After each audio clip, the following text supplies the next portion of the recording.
Wanita ini mengenakan setelan jas yang dibeli di trotoar, dengan harga kurang dari 100.000. Dia masuk ke dalam butik mewah. Penjual memandangnya dengan jijik. Yang paling mereka benci adalah tipe wanita yang hanya melihat dan tidak membeli. Gadis itu berputar-putar, kemudian meminta penjual untuk mendapatkan tas edisi terbatas untuknya. Tetapi, ketika dia ingin melihat bagian dalam tas, karyawan itu menunjukkan wajah tidak senang. Bahkan, penjaga keamanan di luar pintu tertawa. Sampai gadis itu dengan tenang menunjuk ke tas di sebelahnya. "Apa yang ingin kau lihat?" "Saya ingin membeli 2 tas." Mata staf langsung menyala. Gadis itu membeli tas bermerek seperti sayuran. Dia adalah wanita muda dari perusahaan makanan terbesar di Korea. Sejak kecil, dia sudah dimanjakan. Dia juga menjalani kehidupan seorang putri sejati. Tapi demi menemukan seorang pria, dia tidak perlu memperlihatkan kemewahannya untuk benar-benar mencintai diri sendiri. Setiap kali dia pergi berkencan, atau untuk jalan-jalan, dia berpakaian yang biasa saja. Dia pergi menemui ibu pacarnya hari ini di kedai kopi. Sang ibu melihat dari atas sampai bawah. Melihat seluruh tubuhnya dari awal sampai akhir. Ibu materialistis itu langsung menebak bahwa yang ada di depannya ini adalah gadis desa. Pada dasarnya, tidak layak putranya sebagai suaminya. Dia mulai berpura-pura mengatakan bahwa sekarang, orang yang ingin menikahi putranya memiliki harta banyak. Sehingga, dia ingin membedakan antara mereka berdua. Sejak itu merasa sulit untuk mundur. Tapi, bagaimana dia bisa menebak tanpa identitas sebenarnya? Orang tua saya tidak materialistis. Mereka merasa bahwa kualitas seseorang adalah yang terpenting. Jadi, ibu pacar mulai memarahi lebih parah. Dia menceritakan kondisinya saat ini, tapi juga ingin menjadi istri. Kendali adalah mimpi di tengah hari. Mimpi yang ambigu. Mendengarkan ini, benar-benar melihat wajah sebenarnya dari keluarga ini. Dia juga tidak memberinya kesombongan apapun. "Saya pernah mendengar bahwa setelah kita bertambah tua, kita semua berubah menjadi salah satu dari 2 tipe. Orang tua atau senior. Selama kita hidup sampai 100 tahun, kita akan menjadi orang tua. Namun, tidak semua orang bisa menjadi senior yang disegani. Seorang wanita yang tidak berguna, tidak memenuhi syarat untuk menjadi menantunya." "Sekarang saya sudah mengerti." Ibu sang pacar tidak membalas. Hanya bisa memarahinya karena tidak diajari. Lalu bangkit dan bersiap untuk pergi. Tapi, tiba-tiba terus memprovokasi. Wanita itu membersihkan ketombe dari bahunya. Memberitahu cara mencuci rambut untuk mencegah ketombe. Ini juga pertama kalinya dia bertemu gadis seperti itu. "Biarkan saya membayar." Hari berikutnya dia pergi ke toko. Tapi kali ini, tidak seperti terakhir kali. Dia memakai nama bermerek kali ini. Bahkan dengan membawa serta ajudannya. Si penjual langsung mengubah wajahnya. Mulailah menyambut, tetapi minta staf untuk memanggil manajer. Pada saat yang sama, semua barang yang saya beli kemarin diletakkan di atas meja. Dia melaporkan, karena kemarin, ketika dia pergi untuk membeli tas, sikap penjual terlalu buruk. Jadi dia dalam suasana hati yang buruk. Dia ingin mengembalikan tas ini. Memanggil penjual kemarin untuk menghadapnya. Kemudian dia menggambarkan penampilannya. "Perlu saya untuk bertindak lagi?"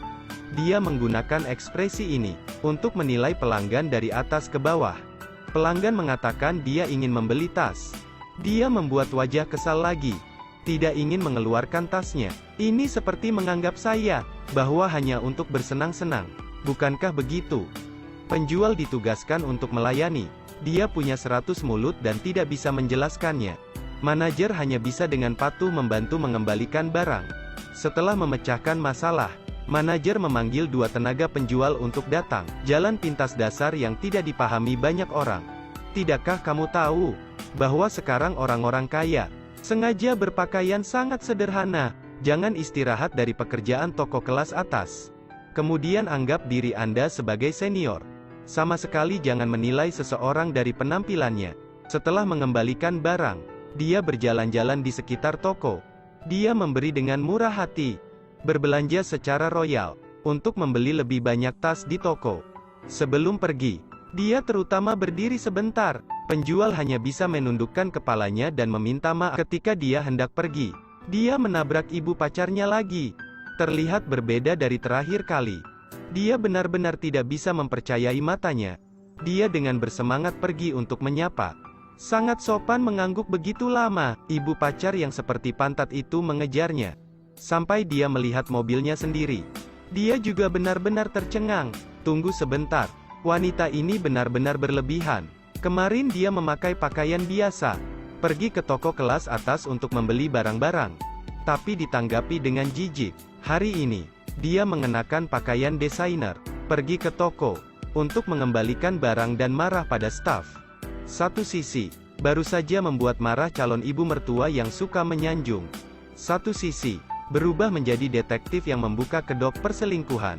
Tidak ada apapun di dunia ini yang bisa membuatnya takut. Hari ini kakak ipar saya menangis.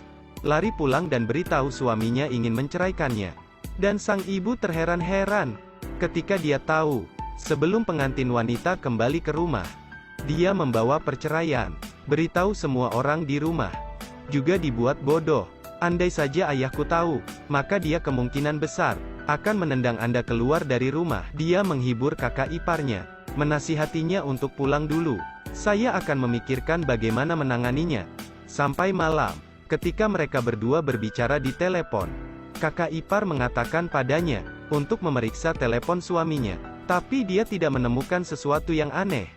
Jadi, dia menyarankan agar kakak iparnya pergi ke mobil saudara laki-laki kedua, untuk melihat apakah dia bisa menemukan telepon lain di bawah kursi, di belakang bagasi mobil. Semua orang harus melihat dengan hati-hati. Saya tahu, bahkan jika Anda menemukannya, jangan beritahu saudara Anda. Tentu saja. Oke, tunggu sampai tengah malam. Kakak ipar menyelinap ke arah mobil suaminya untuk mencari. Seperti yang diharapkan, masih ada telepon cadangan lain di dalam mobil. Ketika kakak ipar perempuan membuka pesan, semua orang hancur. Kakak ipar tidak menyangka bahwa suatu hari dia akan dikhianati seperti itu. Beritahu saudara ipar Anda untuk mengingat nomor telepon orang itu. Pada saat yang sama, temukan gambar perselingkuhan itu, dan kirimkan kepada saya. Dia menghibur saudara iparnya, untuk benar-benar menghibur, dan tidak mengungkapkan kekurangannya. Dengan begitu, Anda bisa merobek selingkuhannya menjadi berkeping-keping. Tunggu foto perselingkuhan diterima. Berdoa saja pada Tuhan. Lihat bagaimana saya menangani orang. Keesokan harinya, dia meminta sopir saudaranya untuk pergi makan siang. Dia menggunakan akal dan emosi untuk pengemudi. Bantu aku menemukan rumah pelakor itu. Pada saat yang sama juga mengatakan, bahwa jika kakaknya bertanya padanya, dia akan mengatakan, bahwa dia meminta detektif untuk menyelidiki. Tidak peduli apa, pengemudi hanya bisa setuju. Ketika keduanya hendak pergi, pelayan meminta untuk mengemasi makanan yang tidak terpakai. Tetapi pelayan mengatakan, bahwa toko memiliki kebijakan untuk tidak mengemas makanan. Dia sangat marah, mau ketemu pemiliknya, tapi setelah pemiliknya datang, dia masih menjawab sama, karena takut makanannya akan rusak, sehingga tidak mengizinkan untuk dibawa pulang. Dia sangat bingung, makanan yang saya bayar tidak bisa dibawa pulang. Tapi itu terlalu mubazir. Ngomong-ngomong, bukankah kalian akan menumpahkan semua makanan ini? Waktu yang lalu ada tamu yang salah menuduh kami menggunakan makanan basi untuk menipu konsumen. Dan jika tidak ada kompensasi, saya akan viral di internet. Orang-orang itu sudah merencanakannya ke depan. Orang yang melakukan ini, secara sewenang-wenang mengevaluasi pelanggan.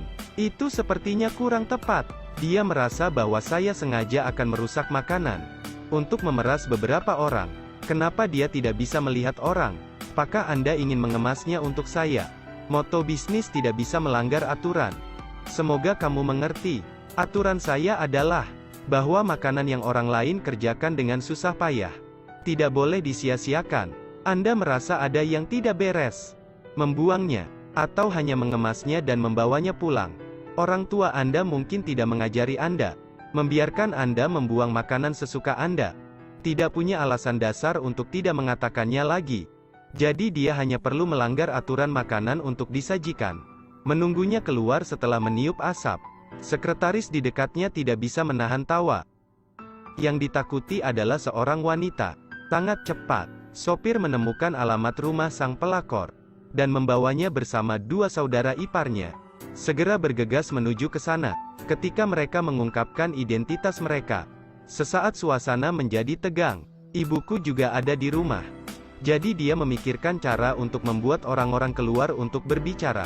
Katakan saja di sini, ini ibumu. Benar. Keluar. Mengapa melakukan hal seperti itu? Wajahnya terlihat buruk. Anda melakukan hal apa ini? Ada apa? Mengapa masuk ke rumah seseorang di tengah malam? Mereka tidak perlu izin untuk duduk di sofa secara langsung. Ibuku menatap beberapa orang.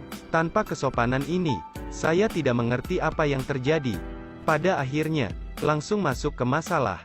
Dia telah merusak kebahagiaan keluarga saudara laki-lakinya. Ibu yang marah berdiri dan langsung menamparkan putrinya. Ibumu mengajarimu itu. Tapi langsung mendorong ibunya menjauh. Dia berada di bawah ilusi bahwa dia bisa menggunakan belas kasihan untuk mendapatkan persetujuan. Dia bilang dia telah bertemu cinta sejatinya. Dia tidak punya cara untuk mengendalikan emosinya. Tapi trik ini pada dasarnya tidak berpengaruh. Itu bukan nafsunya. Kakak ipar perempuan itu juga mulai memarahinya dengan panik. Mereka bahkan berbicara sebelum keduanya berpisah. Kami benar-benar tidak akan meninggalkan rumah ini. Ibunya takut membuat masalah besar. Dia mengatakan bahwa, bahkan jika dia mematahkan kaki putrinya, dia pasti tidak akan membiarkan mereka bertemu lagi. Berdiri di sampingku, aku tidak berani mengatakan apa-apa. Melihat ekspresi marahnya juga mengungkapkan senyum kemenangan. Tidak perlu berpindah tangan juga bisa memecahkan perselingkuhan dengan cepat. Mereka bertiga sangat senang berurusan dengan perselingkuhan di sebelah kakakku. Cintaku juga datang. Hari ini, saya tertarik pada suara laki-laki yang dalam di dalam stasiun radio. Setelah mengetahui bahwa pria bernama Hoang Mama ini adalah seorang penulis, dia segera mengeluarkan ponselnya untuk mencari informasi tentang dia. Tapi tidak ada foto dirinya di internet. Karena saya terpikat oleh suara itu, saya pergi ke toko buku untuk membeli novelnya. Kemudian dia juga mendengar alamat rumahnya. Keesokan harinya, dia pergi mencari alamat. Kebetulan, seseorang berhenti, kemudian menyapanya. Apakah Anda seorang reporter?